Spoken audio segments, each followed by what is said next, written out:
Perspective. It is our view in life that leads us to our daily approach.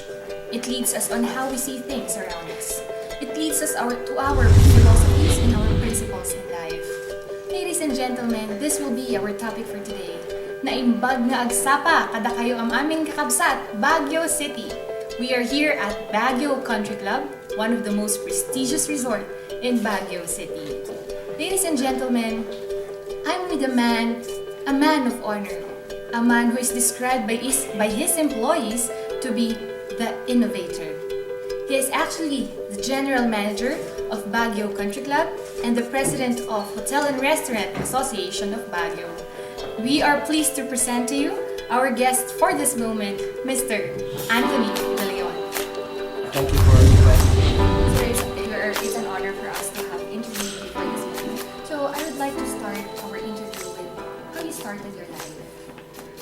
How did you start your journey? Go through your success. One of the fastest growing food chains Yes, sir. in the country during that time, it was Dunkin' Donuts.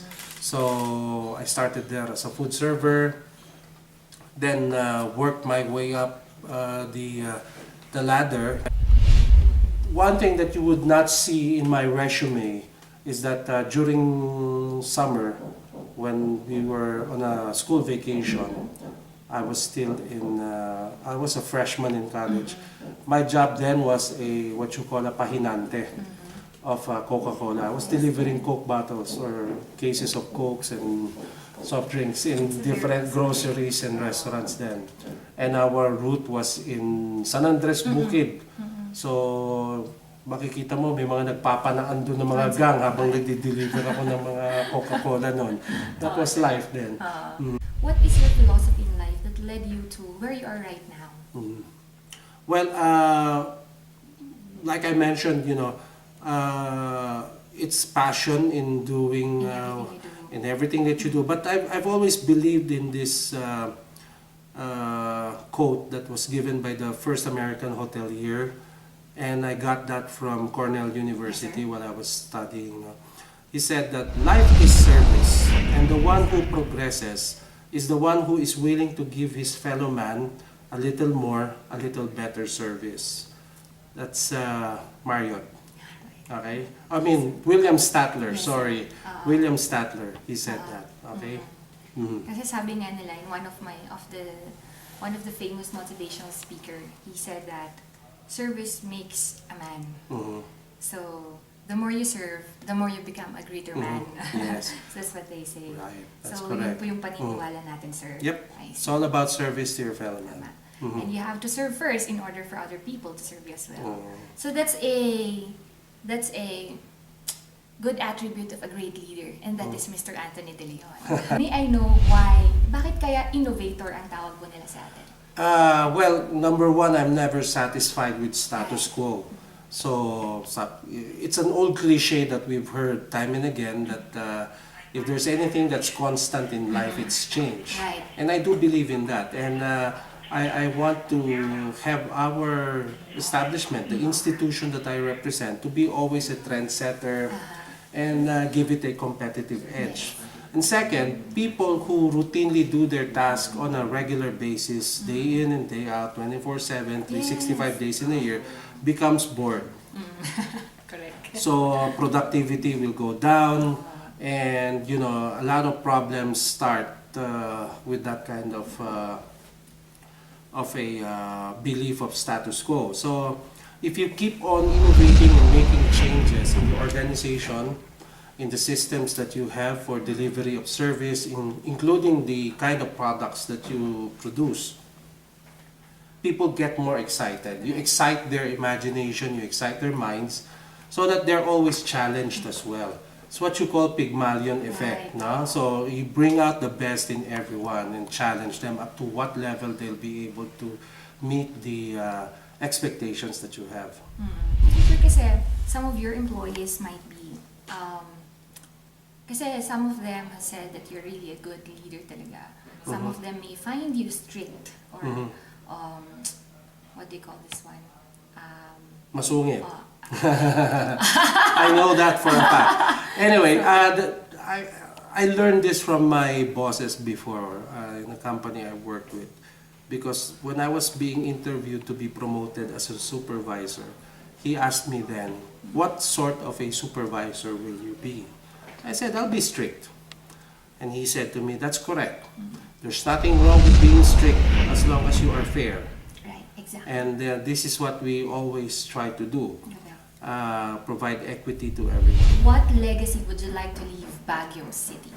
Well, probably as a person who struggled with local government and probably trying to boost and market Baguio and become a top destination in the country, not only probably locally but internationally. So it's quite a struggle, but it's something that is a challenge every day. So last few questions na lang po. I heard that you love pets. I really do. I love animals and I feel bad when I see pictures or videos or incidents whereby they are maltreated. To me, they are a form of relaxation. You feel that internal happiness with you, that you can talk to them and they can understand you. You know, I love huskies, I love dogs. I have an aviary in my house. Wow. So We'd like to visit that. there are about, I don't know, 6 or 8 species of different birds in my house right now. I have an aquarium that I take care of. Parang So naging sanctuary ng bahay mo, yes, sir. it's a house surrounded by a garden and an aviary and lots of dogs in the area. You also love, let's go to your next favorite. You also love aircrafts. Scale modeling. So that's the better term, scale modeling. Yes, scale modeling. That's my favorite pastime. It's my stress reliever.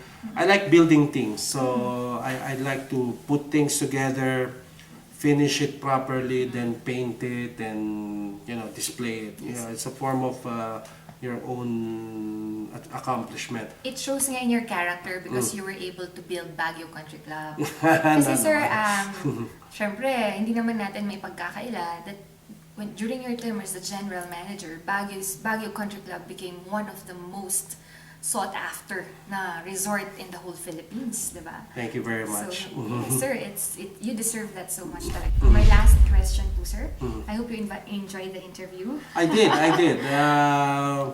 It's been a while since anybody asked me about something else other than the Yes, sir, tourism exactly. industry. That's actually what we wanted to know. Sir, if you're out of work, who are you?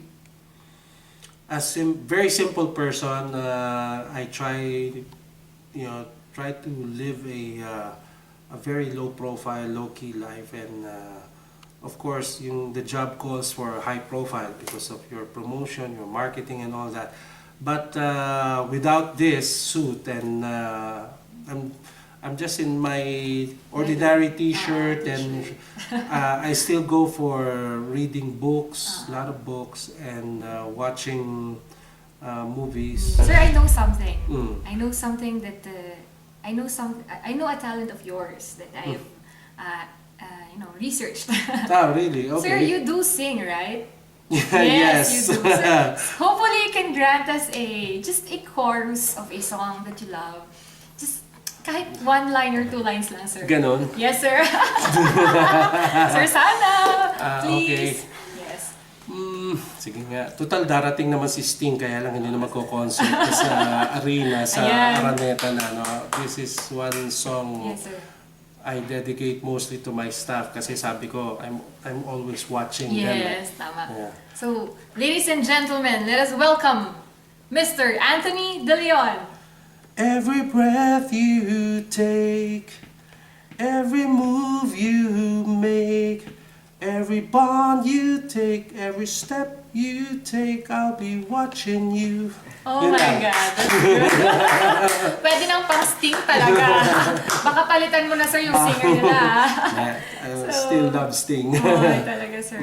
So, thank you very much, sir. Thank you very It's much. an honor talaga. Real pleasure too. It's an honor that you have entrusted us your life and your personal life and, your work and you yourself, per se. So, Thank you for this very much, opportunity sir. to. Sir, it's Okay. an honor po talaga. So, We would like to end this one with a message from you, sir, to the people of Baguio, di kakabsat tayo amin from Baguio City who are watching Talk TV Baguio. Well, siguro, let us look at Baguio as a destination that has not reached its full potential, and all of us, in one way or the other, can contribute in our small ways to improve the city, to improve the city that you all grew up with, and I just fell in love with this city. If we all work together, then probably there's a brighter Baguio City of tomorrow. Thank you very much, sir. Thank you. Ladies and gentlemen, kakabsat, Baguio City. That is the Sir Anthony De Leon, an innovator, a leader. Ladies and gentlemen, that's a very ideal perspective. You, what's your perspective? Anya ti pamati. Baguio City, kabsat.